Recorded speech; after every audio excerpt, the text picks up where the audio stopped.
तो भाई आप सबका बहुत बहुत स्वागत है इस जीडब्ल्यू परिवार में। और दोस्तों आज हम क्लास 12 केमिस्ट्री में आ गए हैं भैया, चैप्टर नंबर 2 पर, है ना भाई। बहुत अच्छे से पढ़ना है, बहुत अच्छे से जानना, एक एक चीज को अच्छे से क्लियर करके हम समझेंगे। बहुत अच्छे से हम पढ़ते हैं, आपको पता भी होगा, ठीक है ना। चलो भाई, चैप्टर नंबर 2 है ना, जिसका नाम क्या है, विद्युत रसायन। क्या है? विद्युत रसायन। इसको इंग्लिश में हम बोल देते हैं इलेक्ट्रो केमिस्ट्री। देखो, विद्युत का इलेक्ट्रो, रसायन का केमिस्ट्री, इलेक्ट्रो केमिस्ट्री। तो भाई अगर हमारे चैप्टर का नाम विद्युत रसायन है तो सबसे पहली बात, सबसे पहला क्वेश्चन, विद्युत रसायन होता क्या है सर? इस चैप्टर में हम करेंगे क्या? सुन लो तो पहले, है ना। तो सुन लो पहले। देखो, विद्युत का मतलब विद्युत ऊर्जा, रसायन का मतलब रासायनिक ऊर्जा। विद्युत का मतलब विद्युत ऊर्जा, रसायन का मतलब रासायनिक ऊर्जा। मतलब हमें इस चैप्टर के अंतर्गत विद्युत ऊर्जा और रासायनिक ऊर्जा का अध्ययन करना है। क्या बोला मैंने? हमें इस चैप्टर विद्युत रसायन के अंतर्गत विद्युत ऊर्जा और रासायनिक ऊर्जा का अध्ययन करना है। और अच्छे से जानना है तो इधर सुन लो। रसायन विज्ञान की वह शाखा जिसमें हम पदार्थों में बहने वाली विद्युत धारा का अध्ययन करते हैं। अब पदार्थ तो भैया रासायनिक ही होंगे। यहाँ पर रासायनिक पदार्थ, जो पदार्थ चल रही है ना बात, ये पदार्थ रासायनिक पदार्थ होंगे। आप इसको ऐसा भी बोल सकते हो, रसायन विज्ञान की वह शाखा जिसमें रासायनिक पदार्थों में बहने वाली विद्युत धारा का अध्ययन किया जाता है, वो विद्युत रसायन है। क्लियर है? पहली बात तो मैंने ये बता दिया कि इसमें विद्युत ऊर्जा और रासायनिक ऊर्जा का अध्ययन करेंगे। और अच्छे से आपको बोलना है तो रसायन विज्ञान की वह शाखा जिसमें पदार्थों में बहने वाली विद्युत धारा का अध्ययन किया जाता है, विद्युत रसायन होती है। अब भाई जो चैप्टर पढ़ रहा है उसका मतलब हम समझ गए कि सर हमें विद्युत ऊर्जा और रासायनिक ऊर्जा पढ़नी है। ठीक है साहब, आ जाओ।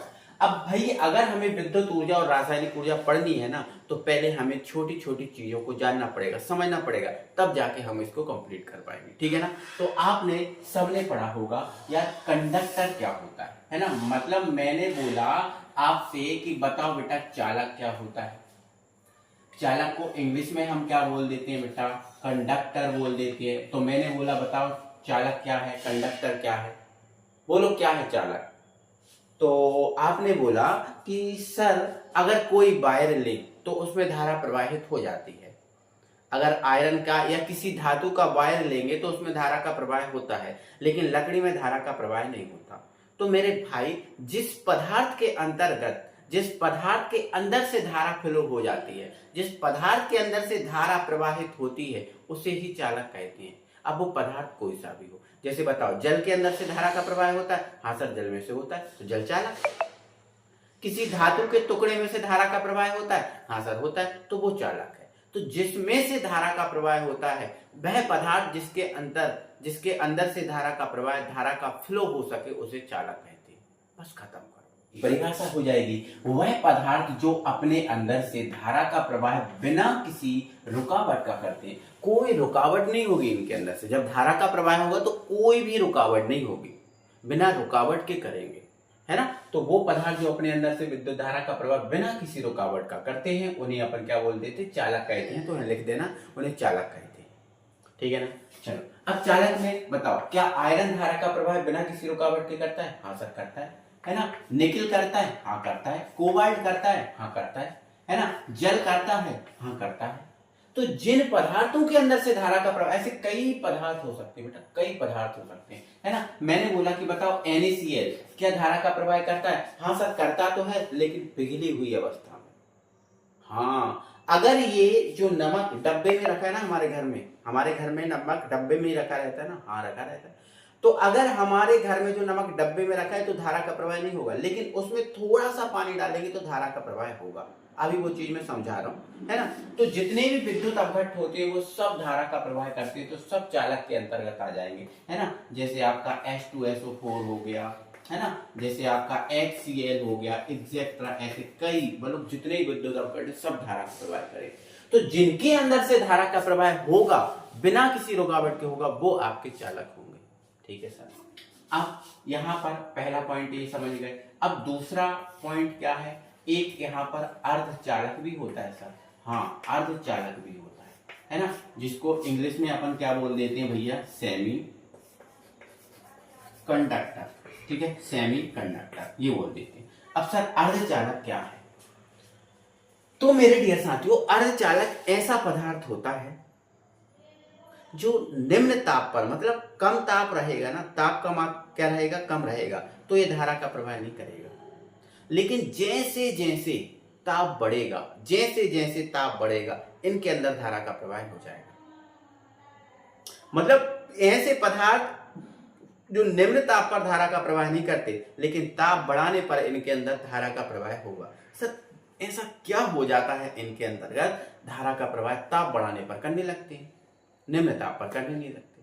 भाई आप मुझे बताओ, अगर यहां पर, जैसे मैं यहां पर खड़ा हूं, यहां पर खड़ा हूं, है ना, और एकदम से यहां पर आग उठ जाए, आग जलने लगे, तो बताओ मैं यहां रुकूंगा? आप बोलोगे सर रुको रुको रुको, हम 1 लाख रुपए देंगे सर आपको, रुको, तो मैं रुकूंगा नहीं, मेरे कोई काम के नहीं, क्योंकि एकदम यहां आग उठ गए, भाई मैं तो भाई जल ही जाऊंगा। जलने से अच्छा मुझे नहीं चाहिए 1 लाख रुपए, मैं तो भाग जाऊंगा। तो भाई ताप बढ़ाने से अच्छे अच्छे लोगों की गति बढ़ जाती है। आप जहां बैठे हो, जहां आप बैठकर पढ़ रहे हो, वहां एकदम से आग उठ जाए, आप यहां रुकोगे? मैं बोलूंगा बेटा मैं 2 लाख रुपए दूंगा, रुको रुको वहीं बैठो, नहीं रुकोगे आप। तो ताप बढ़ाने से अच्छे अच्छे लोगों की गति क्या हो जाती है, बढ़ जाती है। तो जैसे ही भाई अर्धचालक का ताप बढ़ाया जाता है, तो इनके जो अणु है इनमें अव्यवस्था हो जाती है, और इसी अव्यवस्था के कारण इनके जो इलेक्ट्रॉन हैं वो एक्टिव हो जाते हैं और धारा का प्रवाह करने लगते हैं, है ना। तो आप इसमें लाइन लिखना, ऐसे पदार्थ जो निम्न ताप पर धारा का प्रवाह नहीं करते, लेकिन ताप बढ़ाने पर इनमें धारा का प्रवाह होने लगता है, उन्हें हम क्या बोल देते हैं बेटा, चालक कह देते हैं। तो सर इसमें आता कौन कौन है? तो मेरे भाई यहाँ पर आता है सिलिकॉन और जर्मेनियम, ठीक है ना। ये आपका सिलिकॉन है और ये जर्मेनियम है, इनके हिंदी नाम भी आप लिख लेना। सिलिकॉन और जर्मेनियम अर्धचालक में आते हैं। क्लियर हो गया बेटा? अब यहाँ तक बात क्लियर हो गई। चलो आ जाओ, तीसरा बेटा है आपका कुचालक, है ना। आप ये सब जानते होंगे, कुचालक के बारे में सब चीजें आपको पता होगा। कुचालक को इंग्लिश में हम क्या बोल देते हैं, इंसुलेटर बोल देते हैं, ठीक है ना, इंसुलेटर, ठीक है ना। आप इंग्लिश में लिख लो। और इंसुलेटर मतलब कुचालक ऐसा पदार्थ होता है जो अपने में से धारा का प्रवाह होने नहीं देता, है ना। तो आप बोल देना, ऐसा लिख देना, वह पदार्थ जो अपने अंदर से धारा के प्रवाह को नहीं होने देता, उसे हम कुचालक कहते हैं। और लकड़ी हो जाएगा, प्लास्टिक हो जाएगा, फाइबर हो जाएगा, दुनिया भर की चीजें जिनमें से धारा का प्रवाह नहीं होगा, वो आपके, है ना, कुचालक हो जाएंगे। तो थोड़ा देखो, हमें बेसिक भी जमाना पड़ता है, हमें चीजों को जानना ही पड़ता है। कल को एक चालक शब्द आ गया, चालक का मतलब ही नहीं पता, चालक का मतलब ही नहीं पता, तो आपके लिए ये चीजें जरूरी हैं, ठीक है ना। तो ये क्लियर हो गया। चलो अब हम बढ़ते हैं आगे। मेरे भाई आप बनाओ, आप हेडिंग कॉपी में चालक के प्रकार। देखो भाई, हमें यहाँ पर जो चालक है ना, वो 2 प्रकार के पढ़ने हैं, 2 प्रकार के चालक पढ़ना है। पहला हमारा पढ़ना है धात्विक चालक, और दूसरा हमें पढ़ना है विद्युत अपघटनी चालक। अब यहाँ ध्यान से सुना जाए, ध्यान से देखा जाए। धात्विक चालक, धात्विक चालक मतलब धातु, जो धातु होंगे, अगर धातु चालक का काम करेंगे तो उन्हें ही हम धात्विक चालक कहते हैं। धात्विक चालक मतलब अगर धातु चालक का काम कर रही हैं तो वो धात्विक चालक है ना। और यहां लिखा है विद्युत अपघटनी चालक। विद्युत अपघटनी मतलब विद्युत अपघट्य अगर चालक का काम कर रहा है तो वो विद्युत अपघटनी चालक है। नाम से ही समझ में आ गया, थ्योरी तो बाद में देखेंगे, बाद में समझेंगे। धात्विक चालक मतलब अगर धातु चालक का काम कर रही है तो वो धात्विक चालक, विद्युत अपघट्य अगर चालक का काम कर रहा है तो वो विद्युत अपघटनी चालक। वैसे परिभाषा भी यहां लिखी है, ऐसे पदार्थ जो धातु होते हैं, सिंपल धातु होते हैं और अपने में से विद्युत धारा का प्रवाह बिना किसी रुकावट का करते हैं, धात्विक चालक कहलाते हैं। पता थोड़ा सा समझना, धात्विक चालक में धारा का प्रवाह कैसे हो। जैसे मान के चलो मेरे पास ये धातु का एक टुकड़ा है। अब धातु का टुकड़ा है तो इस धातु के टुकड़े में बहुत सारे क्या होंगे, परमाणु होंगे, बिल्कुल होंगे, क्योंकि धातु का टुकड़ा है तो भाई परमाणु से तो मिलकर बना ही होगा। हाँ, बहुत सारे परमाणु होंगे। और पता इसके जो परमाणु होते हैं ना, इसके जो सभी परमाणु होते हैं वो पॉजिटिव होते हैं। कैसे होते हैं बेटा, धनात्मक होते हैं, प्लस वाले होते हैं। और इनके बीच में कुछ क्या होते हैं, इलेक्ट्रॉन होते हैं। कुछ क्या होते हैं, इलेक्ट्रॉन होते हैं। अब बोलोगे सर अभी तक तो हमने इलेक्ट्रॉन को कक्षाओं में गति करते हुए देखा है, ये इलेक्ट्रॉन यहां कैसे आए?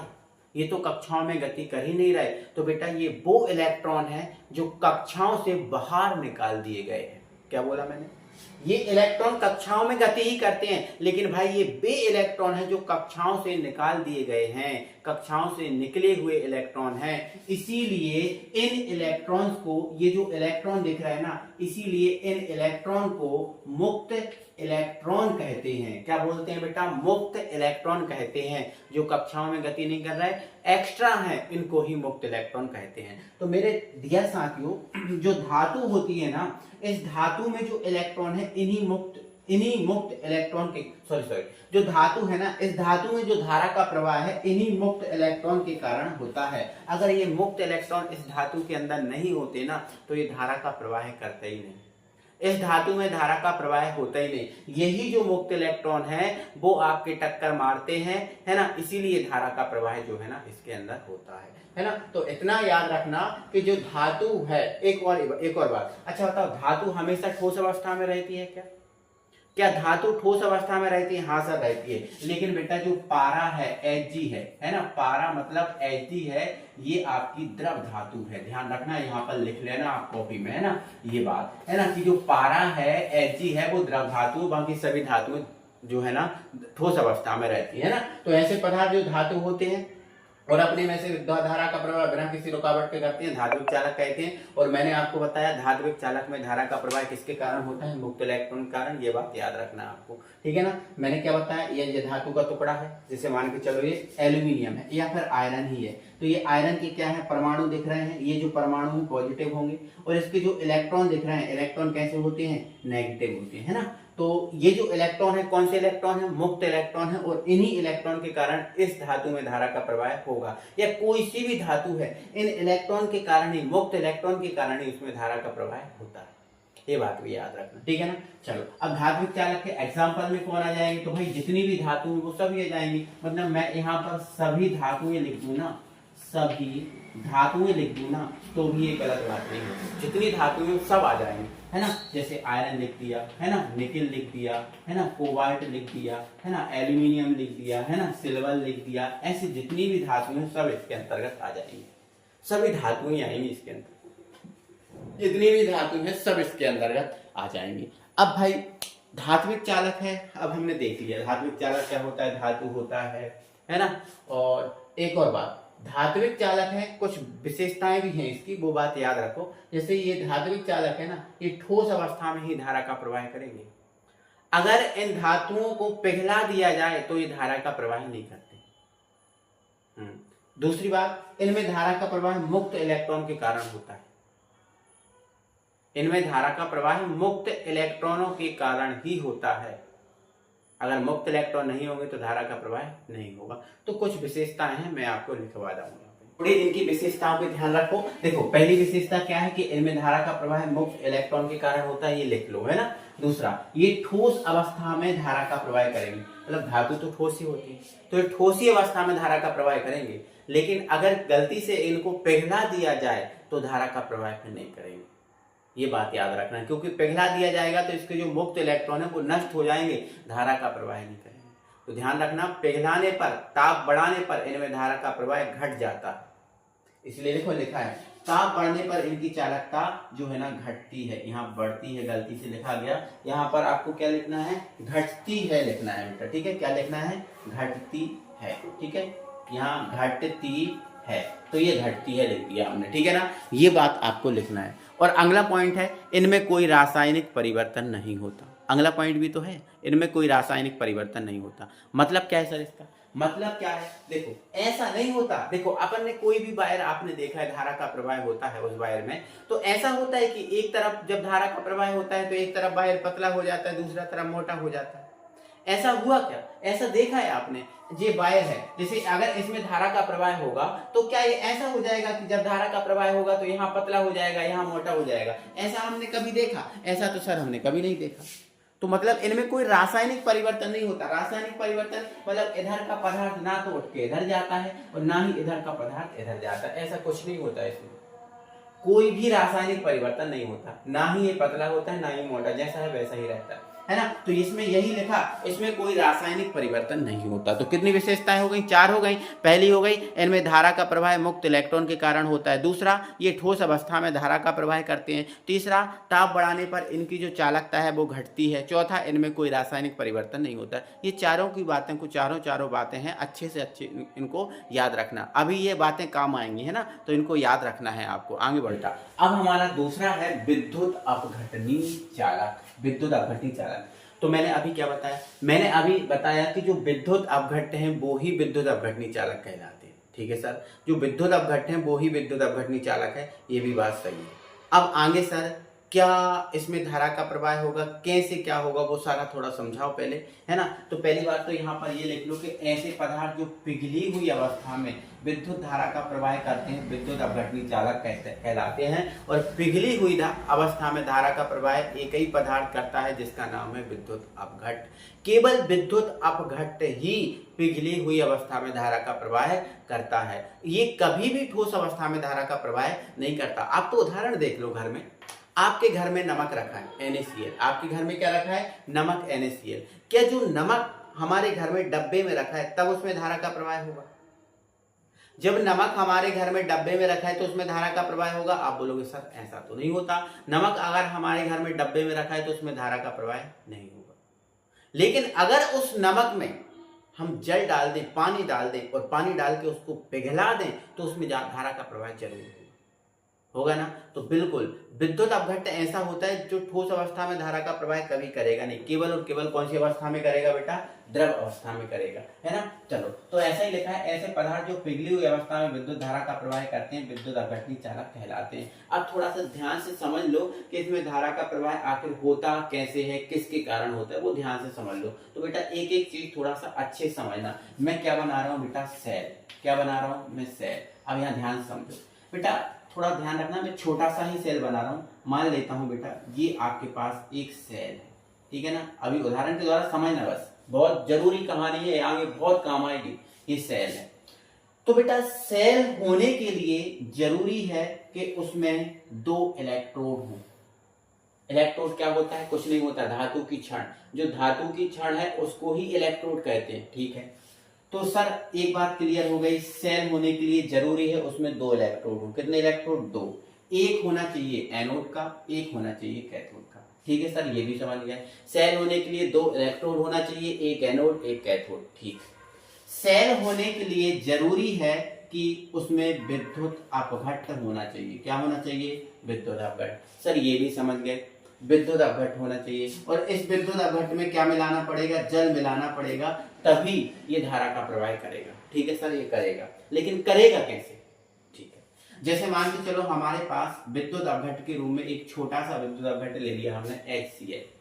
अगर HCl है हमारे पास विद्युत अपघट्य, तो HCl में हम क्या मिलाएंगे, जल। तो जैसे ही हम HCl में जल मिलाएंगे तो सबसे पहले जो विद्युत अपघट्य है वो अपने आयनों, मतलब धनायन में और ऋणायन में टूट जाएगा।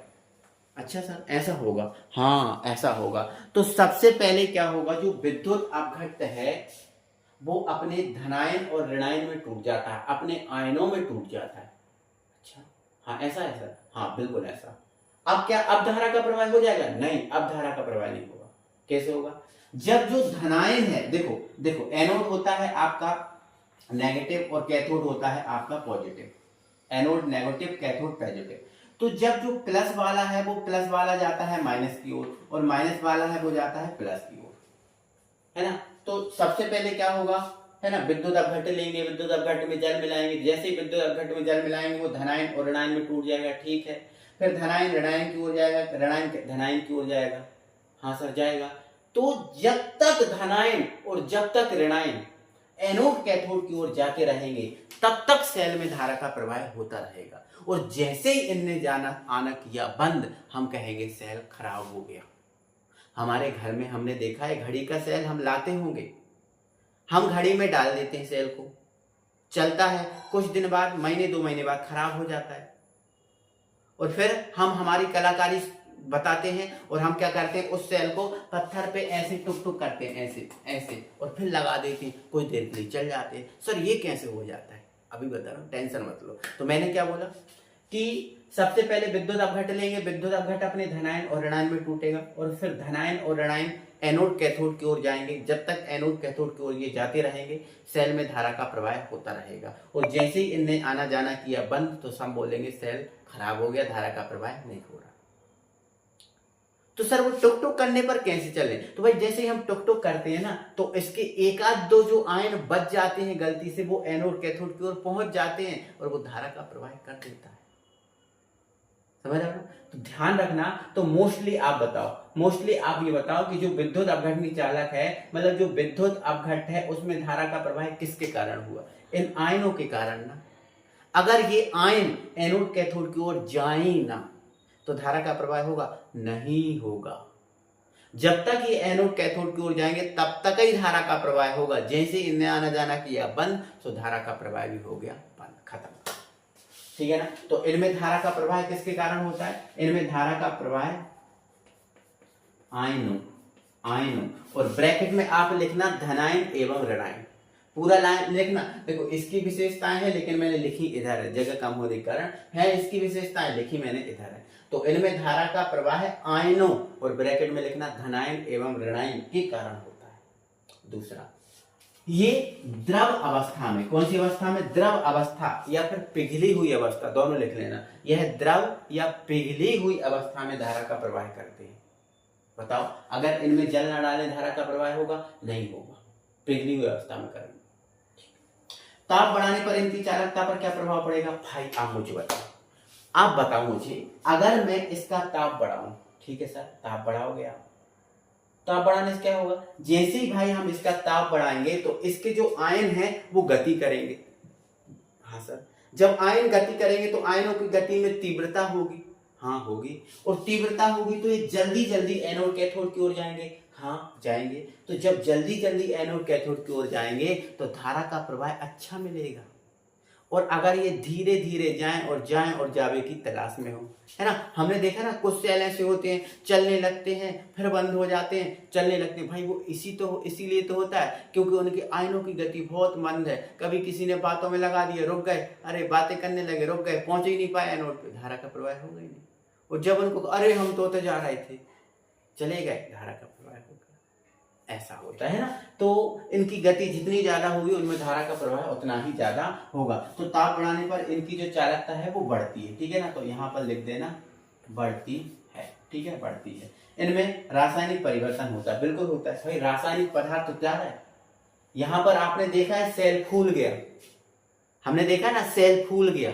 क्यों फूल गया? क्योंकि वहां पर एनोड कैथोड पर ज्यादा रासायनिक पदार्थ जमा हो जाता है। और देखो जब तक ये एनोड कैथोड इधर नहीं, ये धनायन ऋणायन नहीं जाएंगे तो धारा का प्रवाह होगा नहीं। मतलब ये रासायनिक पदार्थ एक जगह से दूसरी जगह तो जा रहा है, मतलब रासायनिक परिवर्तन हो रहा है भाई, रासायनिक परिवर्तन हो रहा है। ठीक है, तो इनमें रासायनिक परिवर्तन होता है। ठीक है ना? तो ये तो मैंने समझा दिया। अब मैंने इसके उदाहरण नहीं समझाया सर बेटा, है ना? उदाहरण बेटा नहीं समझाया, तो उदाहरण इसको हटा दे। हाँ उदाहरण हटा दे, उदाहरण बता देता। देखो इसके एग्जाम्पल हैं, आप कोई से विद्युत जैसे HCl ले लिया, है ना? आपने H2SO4 ले लिया, ठीक है, आपने NaCl ले लिया, जितने भी विद्युत अपघट, टोटल विद्युत अपघट, है ना? आपने CH3COOH ले लिया, है ना? आपने NH4OH ले लिया। आप टोटल विद्युत जितने विद्युत अपघट हैं सबको ले लो, सब इसके अंदर आ जाएंगे, सब आ जाएंगे इसके अंदर का, कोई भी नहीं छूटेगा, सब आ जाएंगे। ठीक है ना? चलो अब मैं भाई आपको होमवर्क दे रहा हूँ। होमवर्क आपको ये है कि धात्विक चालक और विद्युत अपघटनी चालक में अंतर स्पष्ट करो। चार विशेषताएं आपने इसकी पढ़ी, चार आपने इसकी पढ़ी, इसकी विशेषताएं इसमें लिख देना, इसकी विशेषताएं इसमें लिख देना, अंतर हो गया। तो बताओ धात्विक चालक और विद्युत अपघटनी चालक में अंतर नहीं लिख पाओगे? बोलो नहीं लिख पाओगे? सर कैसी बात कर रहा हूं, हम लिख लेंगे, आपने इतना अच्छा क्लियर, बस लिख लेना तो फिर ठीक है। चलो बढ़ते हैं आगे। बेटा अब हमें पढ़ना है विद्युत अपघट्ट। विद्युत अपघट्ट को भी हमें जानना जरूरी है। देखो आप विद्युत अपघट्ट लिखा हुआ है, विद्युत अपघट्ट, ठीक है ना? चलो तो विद्युत अपघट्ट क्या होता है तो पहले ध्यान से यहाँ पर समझो, इस थ्योरी को बिल्कुल मत देखो। बेटा विद्युत अपघट्ट ऐसा पदार्थ होता है जिसको जल में डालने पर वो अपने आयनों अर्थात धनायन और ऋणायन में टूट जाता है। जैसे मान के चलो अगर ये विद्युत अपघट्ट है जो दिख रहा है ना HCl, अगर ये विद्युत अपघट्ट है तो जैसे ही हम इसको जल में डालेंगे तो ये H प्लस में और Cl माइनस में टूट जाएगा, विभक्त हो जाएगा। अगर ये ऐसा हो रहा है तो ही ये विद्युत अपघट्ट है, वरना ये विद्युत अपघट्ट नहीं है। अब यहाँ पर देखो जैसे H2SO4 है, अगर हमने इसको जल में डाला तो ये H प्लस में और SO4 2 माइनस में टूटता है ना, तो अगर ये H प्लस SO4 2 माइनस में टूट रहा है तो ये विद्युत अपघट्ट है, वरना नहीं।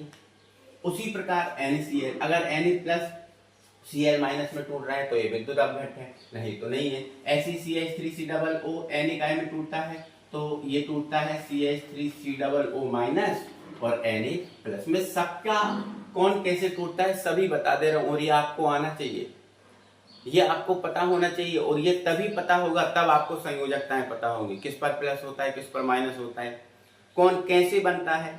अगर आपको ये पता चल गया कि कौन सा विद्युत जो कौन सा सूत्र है कैसे बना, तो उसको तोड़ना फिर आसान है।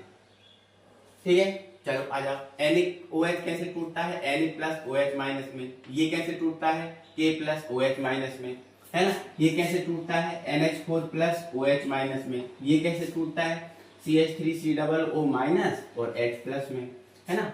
और ये कैसे टूटता है, तो देखो ये H प्लस में और CO3 2 माइनस में टूटता है। ये कैसे टूटता है, H प्लस में और BO3 3 माइनस में टूटता है ना। तो ये सभी है ना अपने आयनों में विभक्त हो रहे हैं जल में डालने पर या विलयन बनाने पर, तो ये विद्युत अपघट्ट है, वरना ये विद्युत अपघट्ट नहीं है। तो देखो लिखा भी है, ऐसे पदार्थ जो जलीय विलयन में मतलब जल में डालने पर अपने आयनों अर्थात धनायन और ऋणायन में विभक्त हो जाते हैं, विद्युत अपघट्ट कहलाते हैं। क्लियर हुआ। तो ये चीजें आपको 11th वाली चीजें हैं, ये 11th वाली चीजें हैं, 11th में पढ़ चुके हो। अब आगे बेटा जो विद्युत अपघट्ट है वो 2 प्रकार का होता है। कितने प्रकार का, 2 प्रकार का। एक होता है प्रबल विद्युत अपघट्ट और एक होता है दुर्बल विद्युत अपघट्ट। चलिए प्रबल विद्युत अपघट्ट क्या है, तो नाम से ही समझ में आ रहा है प्रबल। प्रबल मतलब ऐसा विद्युत अपघट्ट जो जलीय विलयन में पूर्णतः का मतलब 100% विभक्त हो जाता है या धनायन और ऋणायन में टूट जाता है, उसे प्रबल विद्युत अपघट्ट कहते हैं। जैसे प्रबल विद्युत अपघट्ट में कौन कौन आते हैं, तो बेटा ये ऊपर वाली लाइन में जितने भी विद्युत अपघट्ट लिखे हैं ये इधर तक के, ये आपके प्रबल विद्युत अपघट्ट में आएंगे, क्योंकि जैसे ही हम इनको जल में डालेंगे ये 100% पूर्णतः वियोजित हो जाएंगे, 100% पूर्णतः वियोजित हो जाएंगे ये वाले विद्युत अपघट्ट, क्योंकि इनको जल में डालेंगे पूर्णतः विभक्त हो जाएंगे। जितने इसमें धनायन और जितने ऋणायन बने हैं वो सब बन जाएंगे। तो प्रबल विद्युत अपघट्ट के एग्जांपल में आप देखो क्या लिखा है, HCl, H2SO4, NaCl, CH3COO, Na, NaOH, QH। अब थोड़ा सा बेटा नाम देख लो सबके। देखो इसका हम क्या नाम है, हाइड्रोजन क्लोराइड है, हाइड्रोजन क्लोराइड या हाइड्रोक्लोरिक अम्ल है। इसको हम क्या बोलते हैं, सल्फ्यूरिक अम्ल या हाइड्रोजन सल्फेट, है ना। इसको हम क्या बोलते हैं, सोडियम क्लोराइड, और इसको हम क्या बोलते हैं, सोडियम एसीटेट। देखो ये आपका एसीटेट है और ये क्या है, सोडियम है, तो ये सोडियम एसीटेट हुआ, ये सोडियम हाइड्रोक्साइड हुआ और ये पोटेशियम हाइड्रोक्साइड हुआ। बेटा इनके दोनों के अलग से नाम होते हैं, वो आप अपनी कॉपी में आइट साइड में लिखो। इसको बेटा हम कास्टिक सोडा बोलते हैं, क्या बोलते हैं, कास्टिक सोडा, और इसको हम बोलते हैं कास्टिक पोटास। ध्यान रखना, ये कास्टिक सोडा है, ये कास्टिक पोटास है, ये नाम भी आप याद रखना। ये प्रबल विद्युत अपघट्ट है बेटा, ठीक है। अब प्रबल विद्युत अपघट्ट की कुछ खासियत है बेटा, क्या खासियत, सर ताप बढ़ाएंगे ना तो इनकी जो चालकता है इनमें वृद्धि होगी। देखो विद्युत अपघट्ट की कौन सी चालकता होती है, विद्युत अपघटनी चालकता होती है ना, या विद्युत अपघटनी, देखो चालक जो है इनकी चालकता होती है, लेकिन विद्युत अपघट्ट है इनकी क्या होती है, चालकता होती है। तो विद्युत अपघटनी चालकता इसको बोलते हैं, ठीक है ना। तो चालकता होती क्या है सर, तो थोड़ा सा एक लाइन में सुनो। धारा प्रवाहित होने के गुण को हम क्या बोलते हैं, चालकता बोलते हैं। बाकी आगे आपको समझाया जाएगा, टेंशन मत लो, है ना। तो ये जो प्रबल विद्युत अपघट्ट है इनमें ताप बढ़ाएंगे ना तो चालकता में क्या होगी, वृद्धि होगी। क्यों होगी, तो ताप बढ़ाएंगे तो ताप चालकता में क्यों वृद्धि होगी। देखो जैसे मान के चलो ये हमारे पास पात्र है, इसमें हमने प्रबल विद्युत अपघट्य लेके रखा है HCl, तो ये H प्लस Cl माइनस में टूटेगा, हाँ टूट जाएगा। तो जैसे जैसे हम ताप बढ़ाएंगे, जैसे जैसे हम ताप बढ़ाएंगे तो इसके आयनों में क्या होगी, गति होगी, और इसके आयन जल्दी जल्दी एनोड कैथोड की ओर जाएंगे, और जल्दी जल्दी एनोड कैथोड की ओर जाएंगे तो धारा का प्रवाह भी क्या होगा, ज्यादा होगा। तो बस ताप बढ़ाने पर इनकी चालकता बढ़ती होगी। अच्छा, अगला पॉइंट, तनुता। तनुता का मतलब क्या होता है, एक शब्द आता है तनुता, क्या होता है, तो ध्यान से सुनो। तनुता का मतलब बेटा होता है जल मिलाना। तनुता का मतलब क्या होता है बेटा, जल मिलाना होता है, ये बात याद रखना। तनुता का मतलब क्या होता है, जल मिलाना, ये बात याद रखना। तनुता मतलब जल मिलाना। तो तनुता बढ़ाने पर इनकी चालकता में कोई विशेष प्रभाव नहीं होता, ऐसा लिखा हुआ है, देखो आप। अच्छा सर ऐसा क्यों होता है, देखो भाई ये तो प्रबल विद्युत अपघट्य है ना, ये क्या है, प्रबल विद्युत अपघट्य है। ये तो पहले ही 100% वियोजित हो गए। अब तनुता जल मिलाने पर इनकी मात्रा में कोई प्रभाव पड़ेगा क्या, ये और वियोजित हो जाएंगे, या पहले से ही 100% वियोजित हो गए तो फिर और कैसे वियोजित होंगे, फिर तो वियोजित नहीं होंगे। हाँ सर ये भी बात है, फिर वियोजित नहीं होंगे, तो जब फिर वियोजित नहीं होंगे तो और आयन नहीं मिलेंगे, और जब और आयन नहीं मिलेंगे तो इनकी चालकता में वृद्धि भी नहीं होगी, है ना। तो तनुता बढ़ाने पर इनकी चालकता में कोई विशेष प्रभाव नहीं होता। ये एग्जाम्पल आपको है, देख रहे होंगे, आपको कोई परेशानी कोई दिक्कत नहीं है। तो ये आपका प्रबल विद्युत अपघट्य हुआ, है ना। अब अगली हेडिंग और नई हेडिंग डालो, दुर्बल विद्युत अपघट्य। तो बेटा दुर्बल विद्युत अपघट्य नाम से समझ में आ रहा है, दुर्बल है मतलब ये जलीय विलयन में पूर्णतः वियोजित नहीं होते, 100% वियोजित नहीं होते, 100% वियोजित नहीं होते। और जो जितने भी बेटा जो नीचे दिख रहे हैं ना ये वाले, ये सब दुर्बल विद्युत अपघट्य के एग्जाम्पल है। ये सब दुर्बल मैंने अलग अलग ऐसे ही इसीलिए लिखे थे ताकि आपको पहचानने में लिखने में दिक्कत ना हो। ये सारे दुर्बल विद्युत अपघट्य। और दुर्बल विद्युत अपघट्य क्या होता है, तो बेटा दुर्बल विद्युत अपघट्य ऐसा विद्युत अपघट्य होता है जो जलीय विलयन में पूर्णतः वियोजित नहीं होता। अब ताप बढ़ाने पर इनकी चालकता में वृद्धि होगी, हाँ ताप बढ़ाने पर इनकी चालकता में कोई विशेष प्रभाव नहीं होगा। क्यों, क्योंकि ये तो दुर्बल है, पहले से ही इनके कम आयन बने हैं, ताप बढ़ाने पर इनकी चालकता में कोई विशेष प्रभाव नहीं होगा। कम आयन है तो कम ही आयन धनायन ऋणायन की ओर जाएंगे, ताप बढ़ा लो या ना बढ़ाओ कोई ज्यादा विशेष प्रभाव नहीं होता। लेकिन तनुता बढ़ाने पर इनकी चालकता में थोड़ी सी वृद्धि हो जाती है। क्यों, क्योंकि हो सकता है ये जो दुर्बल विद्युत अपघट्य हमने 1 लीटर जल में मिलाया तो हो सकता है ना मिला हो, तो अगर हम जल और मिला दें मतलब तनुता और बढ़ा दें तो इनकी चालकता थोड़ी बढ़ सकती है ना। तो तनुता बढ़ाने पर इनकी चालकता थोड़ी बढ़ जाती है, और इनके उदाहरण आपको यही लिखना है, ठीक है ना बेटा।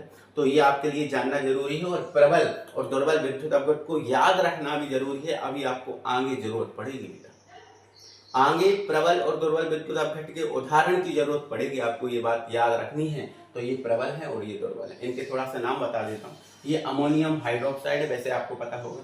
ये आपका एसिटिक अम्ल है, ध्यान रखना ये एसिटिक अम्ल है, दुर्बल है। ये हाइड्रोजन कार्बोनेट है, ये हाइड्रोजन बोरेट है, ये आपको याद रखना है। क्लियर है बेटा। चलो अब हमारा अगला टॉपिक क्या है आज का, उसको देखते हैं। आप एक काम और करना, जो आपका प्रबल विद्युत अपघट्य है और जो दुर्बल विद्युत अपघट्य है इसमें अंतर और कर लेना आप, ठीक है ना। तो पहला अंतर तो यही हो जाएगा, ये विद्युत अपघट्य जलीय विलयन में पूर्णतः वियोजित हो जाते हैं, और दुर्बल में लिखना ये पूर्णतः वियोजित नहीं होते। दूसरा, ताप बढ़ाने पर जो प्रबल विद्युत अपघट्य है इनकी चालकता में वृद्धि होती है, लेकिन इसमें कोई विशेष प्रभाव नहीं होता। अब यहाँ लिखना तीसरा पॉइंट कि तनुता बढ़ाने पर इनकी चालकता में कोई विशेष प्रभाव नहीं होता, लेकिन इसमें लिखना तनुता बढ़ाने पर इनकी चालकता थोड़ी बढ़ जाती है ना। और चौथा उदाहरण लिख देना, तो ऐसा कर लेना आप, ठीक है ना। चलो अगला, अब अगली हेडिंग डाल दो आप बेटा, ऑक्सीकरण, ठीक है, क्या ऑक्सीकरण, ठीक है। ऑक्सीकरण जिसको हम इंग्लिश में ऑक्सीडेशन बोलते हैं, ऑक्सीडेशन या ऑक्सीकरण क्या होता है। 11th का टॉपिक है, आपको पता है, ठीक है। 11th का टॉपिक है, आपको पता है, दिक्कत परेशानी नहीं है। देखो एक लाइन में अगर मैं इसकी परिभाषा लिखूं ना, तो देखो ऑक्सीजन O2 का जुड़ना, O2 का जुड़ना या इलेक्ट्रॉन का दान करना, दान करना ऑक्सीकरण कहलाता है, ठीक है। ऑक्सीकरण, ऑक्सीकरण ऑक्सीकरण कहलाता है। ठीक है, ये बात आपको लिख लेना है ना। आपको पता है ना, ऑक्सीजन का जुड़ना या इलेक्ट्रॉन का दान करना ऑक्सीकरण कहलाता है। ठीक है ना, जिसको हम उपचयन भी बोल सकते हैं। उपचयन बोलते हैं ना, बोलते हैं कि नहीं? हाँ बोलते हैं ना उपचयन, हाँ, क्योंकि इसका एक नाम उपचयन भी है ना। तो इलेक्ट्रॉन का दान करना या ऑक्सीजन का जुड़ना, या ऑक्सीजन का जुड़ना इलेक्ट्रॉन का दान करना, क्या होता है? ऑक्सीडेशन। अब यहाँ देखो, आप एग्जांपल देख लो आप इसके। जैसे मान के चलो ये सोडियम है और इसमें ऑक्सीजन को जोड़ दो। देखो ऑक्सीजन जुड़ रही है कि नहीं? हाँ देखो आप, ऑक्सीजन जुड़ रही है। तो ऑक्सीजन जुड़ेगी, बताओ यहाँ बनेगा क्या? तो फार्मूला बनाना आता है ना बेटा? वो तो फार्मूला बनाना आता है, बिल्कुल आता होगा आपको, है ना। जैसे ये फार्मूला अगर बनेगा तो Na अकेले ही आएगा, तो Na पर क्या होता है? प्लस। अब जब O सूत्र बनाने आएगा तो O अकेला आएगा, तो O पर क्या होता है? 2 माइनस। तो ये 1 प्लस, इनका क्रॉस मल्टीप्लाई हो जाएगा, है ना। तो ये क्या बन जाएगा? Na2O, है ना। बैलेंस नहीं है, बैलेंस करने के लिए Na2 है, इधर Na2 कर दो। अब यहाँ पर O भी कितने हैं? 2 हैं। O कितने हैं? 2। तो आगे 2 लगाना पड़ेगा। जब आगे 2 लगाएंगे तो Na तो 4 हो जाएंगे। हाँ सर 4 हो जाएंगे, तो यहाँ 4 लगाना पड़ेगा। ठीक है, तो ये बैलेंस हो गया। तो बैलेंस करना तो आपको आता होगा। ठीक है, तो बताओ इसमें ऑक्सीजन जुड़ रही है? आप बोलोगे हाँ सर जुड़ रही है। ठीक है ना। अब यहाँ देखो, ये H2 है और ये O2 है। क्या इसमें ऑक्सीजन जुड़ रही है? हाँ ऑक्सीजन जुड़ रही है, तो ये बन जाएगा H2O, है ना, क्योंकि H पर प्लस होता है, O पर 2 माइनस होता है, H2O बनेगा। ठीक है, तो ऑक्सीजन जुड़ रही है, तो ऑक्सीजन का जुड़ना होता है ऑक्सीकरण। ठीक है ना। अब यहाँ पर देखो, जैसे मान के चलो बेटा ये Na है, अगर ये Na अपना एक इलेक्ट्रॉन दान कर दे, देख ध्यान रखना, इलेक्ट्रॉन दान हमेशा एरो के इस तरफ होता है। क्या बोला मैंने? इलेक्ट्रॉन दान हमेशा एरो के इस तरफ होता है। तो इलेक्ट्रॉन जो दान हो रहा है, कितना दान कर रहा है? एक। अगर ये एक इलेक्ट्रॉन दान कर रहा है तो Na पर क्या जाएगा? प्लस। तो ध्यान रखना कि कोई जब इलेक्ट्रॉन दान करता है तो उस पर धनावेश आता है। देखो देने वाला कौन होता है? धनी, और लेने वाला ऋणी होता है। तो दान करेगा तो धनावेश ही आएगा ना। तो इलेक्ट्रॉन का दान करना क्या हो जाता है? धनावेश हो जाता है। क्या हो जाता है? धनावेश। तो अगर कोई इलेक्ट्रॉन दान कर रहा है, मतलब ये आपका ऑक्सीकरण हो रहा है। क्या हो रहा है? ऑक्सीकरण हो रहा है। तो इलेक्ट्रॉन का दान करना क्या कहलाता है? ऑक्सीकरण कहलाता है। क्या कहलाता है? ऑक्सीकरण कहलाता है। क्लियर होगी बात, है ना। तो इलेक्ट्रॉन दान हो रहा है, ऑक्सीकरण हो रहा है। ठीक है ना।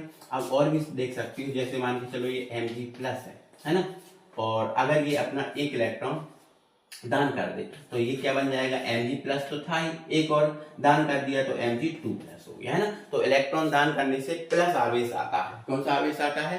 प्लस आवेश आता है। तो इलेक्ट्रॉन का दान करना क्या हो गया बेटा? ऑक्सीकरण हो गया। ठीक है ना। चलो नेक्स्ट हेडिंग डालो, अपचयन या रिडक्शन। देखो एक लाइन में लिखा है हाइड्रोजन का जुड़ना या इलेक्ट्रॉन का जुड़ना अपचयन कहलाता है। सिंपल सा है। अब देखो जैसे मान के चलिए Na है हमारे पास, है ना, और अगर इसमें हाइड्रोजन जुड़ रही है ना, हाइड्रोजन जुड़ रही है तो Na पर प्लस, H पर माइनस मानना पड़ेगा, क्योंकि देखो H पर प्लस भी होता है, माइनस भी मानना होता है ना। प्लस भी और माइनस दोनों होते हैं, लेकिन Na पर तो प्लस ही होता है।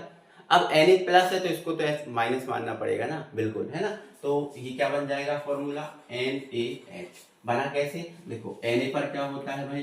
प्लस होता है, H पर क्या होता है? माइनस होता है, तो प्लस भी माइनस कैंसिल, NaH, है ना। अब बैलेंस करना है तो कर सकते हो। ठीक है, तो सीधी सी बात, यहाँ देखो हाइड्रोजन जुड़ रही है, हाँ सब जुड़ रही है, तो हाइड्रोजन जुड़ रही है मतलब अपचयन हो रहा है। क्या हो रहा है? अपचयन, है ना। और बैलेंस करना है तो देखो H कितने हैं? 2, तो यहाँ 2 कर दो, Na भी 2 हो गए तो यहाँ 2 कर दो। ठीक है, हो जाएगा वो तो। ठीक है, अब अगला है इलेक्ट्रॉन का जोड़ना। अब देखो जैसे मान के चलो हमारे पास ये Cl है ना, अगर हम इस Cl को एक इलेक्ट्रॉन दे दें, हाँ सर दे दो, तो एक इलेक्ट्रॉन, एक और बात याद रखना, इलेक्ट्रॉन दान ग्रहण, सॉरी दान इस तरफ किया जाता है लेकिन ग्रहण एरो के इस तरफ किया जाता है। इलेक्ट्रॉन ग्रहण एरो के इस तरफ किया जाता है, ये बात याद रखना। तो इलेक्ट्रॉन जब ये ग्रहण करेगा तो लेने वाला कौन होता है? आप बोलोगे सर ऋणी होता है। जो इलेक्ट्रॉन लेता है ना उस पर ऋणावेश आ जाता है, तो इस पर ऋणावेश आ गया। क्या आ गया? ऋणावेश आ गया। और भी अपन देख सकते हैं, जैसे O माइनस है ना, O पे क्या है? माइनस। अगर हम इसको एक इलेक्ट्रॉन और दे दें, है ना, तो देखो पहले से ही एक इलेक्ट्रॉन ग्रहण करके रखा था, एक और इसने ले लिया तो इस पर 2 माइनस हो जाएगा, है ना। तो आपको ध्यान क्या रखना है? आपको याद ये रखना है कि जिसमें इलेक्ट्रॉन जुड़ रहा है, मतलब जिसमें इलेक्ट्रॉन क्या हो रहा है? जुड़ रहा है, वो आपका क्या है? आपका अपचयन है, रिडक्शन है। ठीक है, और जिसमें इलेक्ट्रॉन दान हो रहा है वो आपका क्या है? ऑक्सीकरण। आपको एक ही परिभाषा याद रखना है, इलेक्ट्रॉन दान करना ऑक्सीकरण, इलेक्ट्रॉन ग्रहण करना अपचयन, बस, है ना। और फिर रेडॉक्स अभिक्रिया आपने पढ़ी होगी। तो रेडॉक्स अभिक्रिया क्या होती है? जिसमें ऑक्सीकरण और अपचयन दोनों हो जाते हैं, उसे रेडॉक्स अभिक्रिया कहते हैं। जिसमें ऑक्सीकरण भी हो जाए, अपचयन भी हो जाए, वो रेडॉक्स अभिक्रिया है ना। मतलब साथ साथ हो, अलग अलग। देखो अभी हमने आपको अलग अलग समझाया, लेकिन अगर किसी अभिक्रिया में साथ साथ ऑक्सीकरण और अपचयन हो रहे हैं तो वो आपकी रेडॉक्स अभिक्रिया है। जैसे आपको एक उदाहरण देता हूँ रेडॉक्स अभिक्रिया का। जैसे ये लिखा है Zn, ठीक है, क्या लिखा है? Zn। ये लिखा है बेटा H2SO4, ठीक है, एरो। अब यहाँ पर बन गया ZnSO4 और यहाँ पर बन गया H2, ये बन गया, है ना। अब मेरी बात थोड़ी सी ध्यान से सुनना।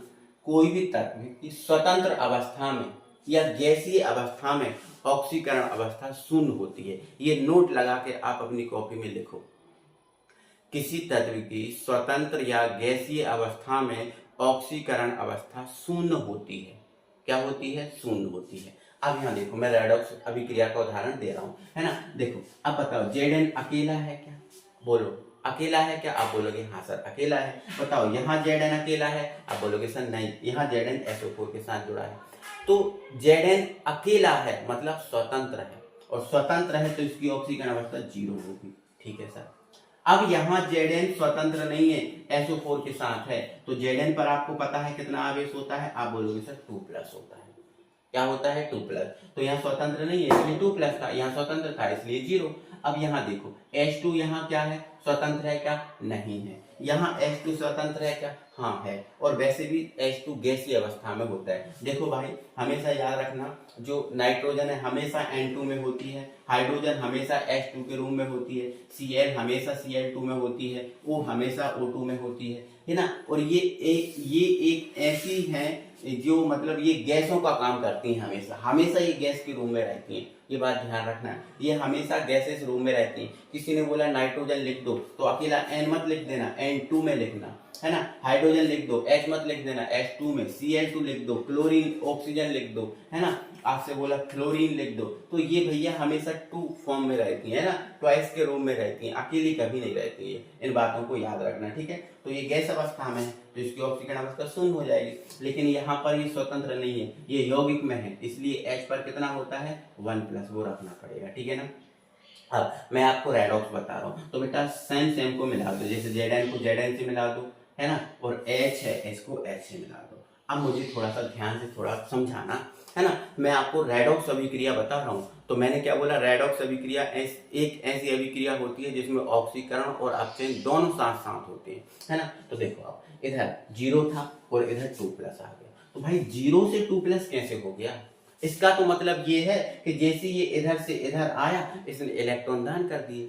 हाँ सर ऐसा तो लग रहा है। देखो 0 था, 2+ आ गया, मतलब इलेक्ट्रॉन इसने क्या किए? दान किए सर। हाँ दान किए, इलेक्ट्रॉन दान किए हैं, तो इलेक्ट्रॉन का दान करना तो ऑक्सीकरण हो रहा होता है, तो यहाँ तो ऑक्सीकरण हो गया सर। यहाँ तो क्या हो गया? ऑक्सीकरण हो गया। हाँ बेटा ये बात तो सही है, यहाँ पर क्या हो गया? ऑक्सीकरण हो गया। यहाँ पर क्या हो गया? ऑक्सीकरण हो गया। अब यहाँ पर देखो, यहाँ पर 1+ था, यहाँ 0 आ गया। अब देखो यहाँ तो इसने 1 इलेक्ट्रॉन दान किया था और यहाँ दिख रहा है कि 1 भी इलेक्ट्रॉन दान नहीं किया। मतलब इसका ये है कि जो इलेक्ट्रॉन दान किया था वो इलेक्ट्रॉन इसने ले लिया, और ले लिया मतलब इलेक्ट्रॉन ग्रहण कर लिया, और इलेक्ट्रॉन ग्रहण कर लिया मतलब ये अपचयन हो गया, है ना।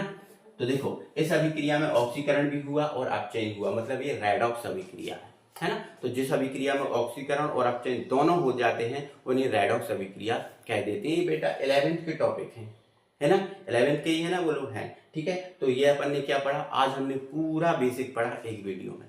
इस चैप्टर का पूरा निचोड़ आपके सामने रखा, क्या ऑक्सीकरण, क्या अपचयन, है ना, क्या होता है विद्युत अपघट्ट, क्या होता है चालक, ये सारी चीजें पढ़ ली ना, ठीक है। अब अगली वीडियो आएगी, है ना, उस पर हम बात करेंगे। तो आज की वीडियो हम यहीं समाप्त करेंगे। और बेटा जिसने भी चैनल को सब्सक्राइब नहीं किया जल्दी से चैनल को सब्सक्राइब कर लो, शेयर नहीं किया है शेयर करो वीडियो को, है ना भाई। आपके लिए हम मेहनत कर रहे हैं ना, और आपका भी सपना है कि भाई हम स्मार्ट बोर्ड पे पढ़ाएं आपको, है ना। तो ये स्मार्ट बोर्ड पे बदलना चाहिए, है ना, जल्दी से जल्दी। लेकिन कोशिश आपकी होगी, है ना। आप कोशिश करोगे तो हो जाएगा, सब पॉसिबल है, और नहीं करोगे तो कुछ नहीं होगा, ठीक है ना। चलो मिलेंगे फिर, बाय बाय।